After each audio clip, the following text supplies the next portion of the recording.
Hello friends, आपका स्वागत है अपने पाठशाला चैनल में। ये वाला वीडियो क्रिस जेएसी एग्ज़ाम के कुछ क्वेश्चंस पे बनाया गया है। ये वाले जो क्वेश्चंस है एग्ज़ाम पॉइंट ऑफ व्यू से इम्पोर्टेंट हैं। प्रीवियसली जो गेट के एग्ज़ाम में आए हुए हैं या आईबीपीएस या एसबीआई के एग्ज़ाम जो एसओआईटी के एग्ज़ाम्स हैं उनमें आए हुए जो क्वेश्चंस हैं वो हमने यहाँ पर इंक्लूड किए हैं इसके अंदर। चैनल अगर आप लोगों ने अभी तक सब्सक्राइब नहीं किया है तो चैनल सब्सक्राइब जरूर से कर लीजिएगा। बेल आइकन पर क्लिक करके नोटिफिकेशन इनेबल कर लीजिएगा ताकि आगे आने वाले जो अपकमिंग वीडियोज़ हैं उनके नोटिफिकेशन आपको मिलते रहें। ये वाला वीडियो स्टार्ट करते हैं। क्वेश्चन नंबर 1, ये इजी सा क्वेश्चन है लेकिन इम्पॉर्टेंट है। Quality of any display measured by, किसी भी डिस्प्ले की क्वालिटी मेजर कैसे की जा सकती है। देखो डिस्प्ले की अगर हम बात करें तो उस पर क्वेश्चन किन किन चीज़ों पे बन सकते हैं। जैसे मान लीजिए एक एग्जाम्पल लिया हमने, ये एक डिस्प्ले है किसी भी कंप्यूटर की या लैपटॉप की, तो यहाँ पे क्वेश्चंस जो बन सकते हैं वो इसके रिजोल्यूशन पे बन सकते हैं, इसके एस्पेक्ट रेशियो पे बन सकते हैं, इसकी क्वालिटी पे बन सकते हैं और डिस्प्ले के टाइप पे बन सकते हैं। इन चीज़ों पे बेसिकली यहाँ पे क्वेश्चंस पूछे जा सकते हैं। आपसे क्वेश्चन अभी क्या पूछा गया है कि quality of any display measured by, किसी भी डिस्प्ले की क्वालिटी कैसे मेजर की जाती है। ऑप्शंस अगर हम देखें तो पहला ऑप्शन आपको दिया हुआ है डीपीआई, ये होता है डॉट पर इंचेज। उसके बाद नेक्स्ट दिया हुआ है पीपीआई, ये होता है पिक्सल पर इंचेज। उसके बाद एस्पेक्ट रेशियो दिया हुआ है और लास्ट में दिया है ऑल ऑफ द वो। अगर हम एस्पेक्ट रेशियो की बात करें तो ये जो रेशियो है ये वेरी करता है, मतलब जैसे जैसे हम चाहें। आपने देखा भी होगा जैसे 16:9 है, 16:10 है, 1:1 है, 4:3 है। ये डिपेंड करता है कि टाइप ऑफ डिस्प्ले आपका कैसा है। मॉनिटर आपका, जैसे मॉनिटर आप यूज में ले रहे हैं एलसीडी या एलईडी हायर रेजोल्यूशन वाले हैं तो उनके ऊपर डिपेंड करता है बेसिकली एस्पेक्ट रेशियो जो होता है। पिक्चर की क्वालिटी पे डिपेंड ये नहीं करेगा, पिक्चर जो है उसका विजिबिलिटी जो है वो किस तरीके से रहेगी, मॉनिटर आपका कैसा है, स्क्वायर फॉर्म में है, रेक्टेंगुलर फॉर्म में है, उन चीज़ों पे बेसिकली डिपेंड करता है। तो यहाँ पे अगर हम देखें तो डॉट पर इंचेज जो है ये बेसिकली क्वालिटी मेजरमेंट के लिए यूज में लिया जाता है प्रिंटर्स के अंदर। प्रिंटर्स जो होते हैं बेसिकली वहाँ पे पेज की या पेपर की जो क्वालिटी होती है, प्रिंट क्वालिटी, वहाँ पे डीपीआई यूज में लिया जाता है डॉट पर इंचेज। नेक्स्ट ऑप्शन आपका है पिक्सल पर इंचेस, तो ये बेसिकली यूज में लिया जाता है डिस्प्लेस के अंदर। तो ये चीज़ ध्यान रखिएगा कि अगर आपसे क्वेश्चन पूछा जाता है प्रिंटर के रेस्पेक्ट में तो आपका आंसर होगा डीपीआई। अगर आपसे क्वेश्चन पूछा जाता है डिस्प्ले के रेस्पेक्ट में तो आपका आंसर होगा पीपीआई। यहाँ तक का पार्ट आपको समझ आया होगा। नेक्स्ट क्वेश्चन एक बार हम लोग देख लेते हैं। The data block of very large file in the Unix file system are allocated using. अच्छा देखो ये वाला जो क्वेश्चन है इसमें कन्फ्यूजन हो सकता है, तो इसको बेसिकली हम लोग ये भी देख सकते हैं कि आपसे पूछा क्या गया है Unix file system. Unix file system और अगर हम बात करें लिनक्स फाइल सिस्टम की तो सिमिलर ही होते हैं एक तरीके से। तो आपसे ये पूछा गया है कि data block of a very large file in Unix file system are allocated using. तो डेटा ब्लॉक जो है आपके, या फिर हम सिंपल वे में बात करें कि आपकी जो ड्राइव होती है, जो हार्ड डिस्क ड्राइव है, उसके अंदर जो पार्टीशंस बने हुए होते हैं उनका एलोकेशन जो किया जाता है वो एलोकेशन किस तरीके से किया जाता है। तो आप लोगों ने देखा होगा कि अगर हम विंडोज़ फाइल सिस्टम की बात करें तो यहाँ पे आपको देखने को मिलता है FAT, ये या तो 16 होता है या 32 होता है, या फिर आपको मिलता है NTFS new technology file system. आपने यूनिक्स और लिनक्स के अंदर देखा होगा वहाँ पे आपको लिखा हुआ मिलता है EXT2 एक्सटर्नल। तो बेसिकली इसका आंसर जो होगा वो होगा आपका an external of indexed allocation. तो यहाँ पे जो फॉर्मेट या फिर हम ये बोलें कि जो टाइप यहाँ पे यूज में लिया जाता है वो होता है X2 एक्सटर्नल, इसको एक्सटेंशन इसको कहा जाता है। तो यहाँ पे आंसर आपका क्या निकल के आया है, an extension of indexed allocation.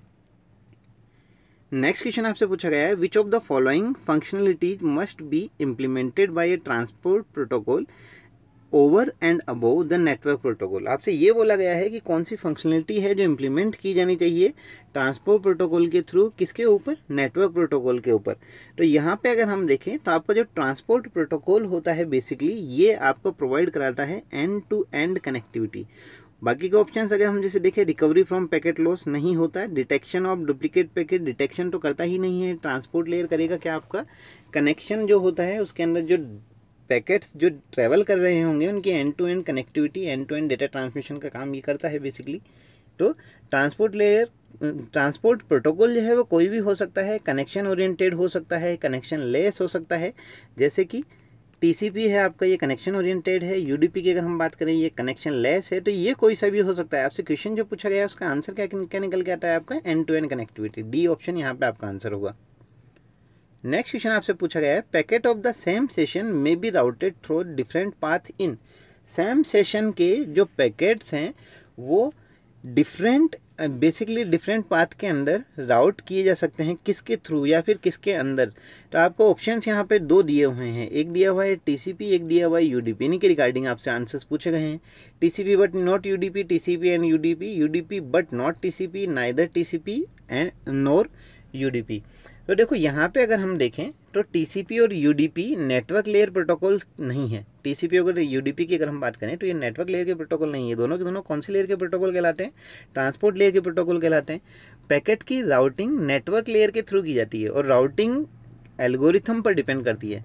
ये चीज़ हमेशा ध्यान रखिएगा कि पैकेट की जो राउटिंग है वो किसके थ्रू की जा रही है? हमेशा नेटवर्क लेयर के थ्रू। और जो आपकी राउटिंग जो है, जो भी आपकी राउटिंग है वो डिपेंड किस पे करती है? राउटिंग की एल्गोरिथम्स पे। हमेशा ये ध्यान रखिएगा कि राउटिंग आपकी राउटिंग एल्गोरिथम्स पे डिपेंड करती है और इसके लिए रेस्पॉन्सिबल कौन है? आपकी नेटवर्क लेयर। तो नेटवर्क लेयर पर टीसीपी आईपी और यूडीपी इन दोनों का कोई इंटरफेस नहीं होता है। तो यहाँ पे अगर हम देखें तो आपसे बोला क्या गया था, पूछा क्या गया था, packet of the same session में be routed through different path in TCP और यूडीपी। दोनों के अंदर ये पाथ आपके जो पैकेट्स है वो राउटेड किए जा सकते हैं आसानी से।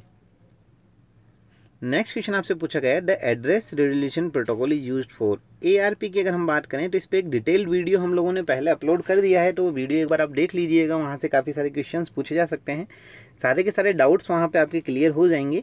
एआरपी की अगर हम बात करें तो एआरपी में पहले ये समझ लीजिए कि एआरपी करता क्या है। एआरपी जो है यहाँ पे बेसिकली होता क्या है कि आपके पास में एक आईपी एड्रेस होता है और आप मशीन का फिजिकल एड्रेस, मानी कि कौन सा मैक एड्रेस जो होता है, आपका फिजिकल एड्रेस जो होता है ये मैक एड्रेस होता है नेटवर्क इंटरफेस कार्ड्स का। तो आपको ढूंढना क्या होता है या फिर एआरपी का काम क्या होता है एड्रेस रिजोल्यूशन प्रोटोकॉल का, कि आईपी एड्रेस असाइन किया हुआ है सिस्टम को, उसका मैक एड्रेस जो है वो मशीन से लिया जाता है या मशीन से हम ये बोल सकते हैं कि उसको रिट्रीव किया जाता है। तो यहाँ पे आपका आंसर निकल के क्या आता है? ऑप्शन बाकी के अगर हम देखें, finding the IP address from DNS ये नहीं होगा। Finding the IP address of default gateway IP address तो फाइंड आउट हम करते ही नहीं हैं, मैक एड्रेस हम फाइंड आउट करते हैं। Finding the IP address from corresponding MAC address नहीं होगा। Finding the MAC address the correspond the IP address that correspond. तो यहाँ पे अगर हम देखें तो आंसर आपका क्या निकल के आया? डी। ये चीज़ ध्यान रखिएगा और वो वाला वीडियो जरूर से देख लीजिएगा, उसके अंदर काफ़ी डिटेल में इस पर डिस्कशन किया गया है, एआरपी और आरएआरपी दोनों के ऊपर अच्छे से समझाया गया है, तो कोई कन्फ्यूजन भी उसमें नहीं रहेगा।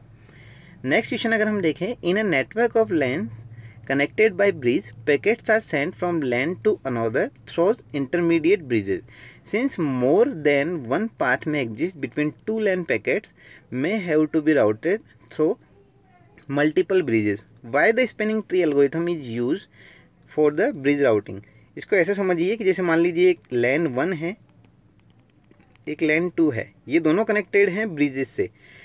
हो सकता है कि ये जो कनेक्शन इनके बीच में बना हुआ है, इसके जो पाथ है वो एक से ज़्यादा हो सकते हैं। पॉसिबिलिटी है कि काफ़ी सारे पाथ यहाँ पे हो सकते हैं।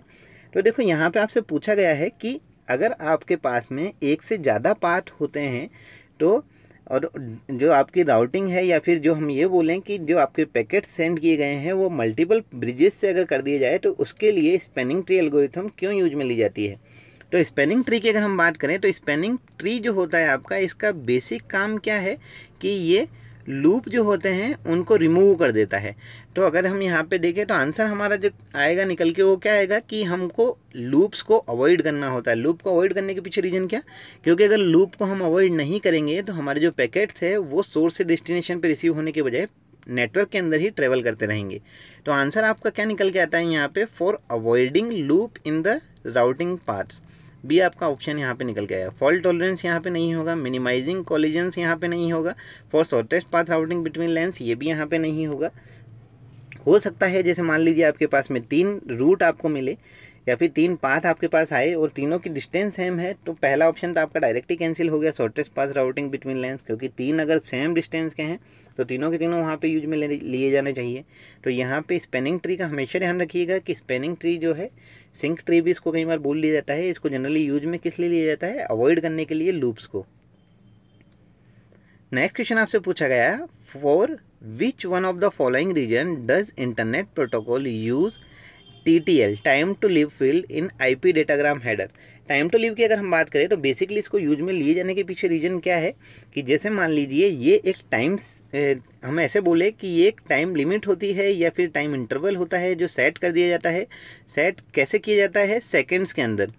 अच्छा, इसको सेट किए जाने के पीछे लॉजिक क्या है? जैसे मान लीजिए एक पैकेट है जिसने ट्रैवल करना स्टार्ट किया और उस पैकेट के लिए 10 सेकेंड टाइम इंटरवल जो TTL है आपका, टाइम टू लिव लॉजिक जो है आपको वो सेट कर दिया गया। जैसे ही ये टोटल 10 पे पहुंचेगा और अगर पैकेट रिसीव नहीं हो पाता है तो पैकेट डिस्कार्ड हो जाएगा। मतलब कि आपका जो IP हेडर था उसके अंदर जो TTL फील्ड है उसका काम क्या है कि आपका जो पैकेट है उस पैकेट का लाइफ टाइम डिसाइड करना। तो यहाँ पे आपसे पूछा क्या गया कि आप इसका रीजन क्या होता है TTL फील्ड को यूज में लेने का। तो यहाँ पे अगर हम देखें, पहला ऑप्शन आपको दिया है ensure packet reach destination with in the time. ऐसा तो होगा नहीं, फोर्स तो किया जाना नहीं है पैकेट को। दूसरा आपको ऑप्शन दिया हुआ है discard packet that reach later than the time. ये आंसर आपका हो सकता है। तो आपका आंसर यहाँ पे क्या है अभी तक? तो बी। नेक्स्ट ऑप्शन देखें, prevent packet from looping indefinitely. ये भी नहीं होगा।